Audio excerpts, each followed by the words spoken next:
Okay, so the title's lying slightly because the bar isn't 100% finished, but it's nearly there. All I'm doing here is pre-cutting all the timber I'm going to use for the whole build. There's about 40 pieces and about 9 or 10 different lengths. It's just a lot easier to plan it really well so you can cut these things and knock it together like a jigsaw. I love how my dad sat there having his tea, just watching. Bless him. So all I'm doing here is I'm mocking it up and I'm creating the sides using pocket holes and 80 and 90 mil screws, and the strength and the integrity of the parts come from the hole when it's together, and I'm using those 100 mil fence posts in the corners. Well, you'll see why when the cladding goes on, but it adds a bit of solidity but also helps the cladding stay straight and flush.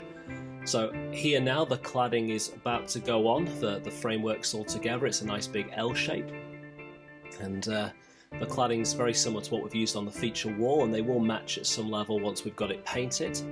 I'm just going through the table saw here to get the last piece on at exactly the right size. So I'm about to do probably the most precise cut of my entire life. I've got 3 meters of worktop here.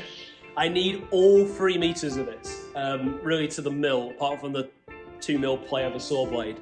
And it has to be perfectly square in exactly the right place because I need both sides of it. So my next video, I'm either going to be rejoicing happily or crying like a child in the fetal position on the floor. Let's hope for the first one. Bye-bye.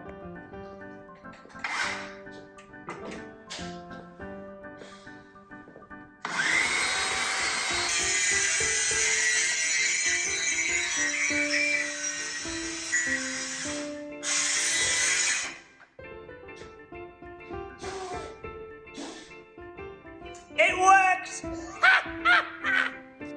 Lovely, so that's quite an expensive 40 mil worktop, and I could have gone for a breakfast bar piece, but they're not actually wide enough to get the depth of the bar that I wanted, so I had to use 2 pieces, and then by grinding it down, make them perfectly level and flush here, which is why I needed it to be a square worktop as well. Leveling this was a bit of a pain. It is now level to the floor, but the floor is not very level in the room, and the bar now sits nice and strong using thunderbolts straight into the concrete beneath the floor. You can kind of see here that I've cut to size some 80 mil fence posts which will hold up those corners. They're not bolted in yet, and I'm just cutting the edging strip to size on the side here, and then there's another one on the back of the bar as well which needed a lot of straining out to be convinced to stay there. But here is the bar basically finished, nice and straight and level. It'll be painted up and there'll be some designs and stuff on it too. So thanks for watching, hopefully you enjoyed that. Bye bye.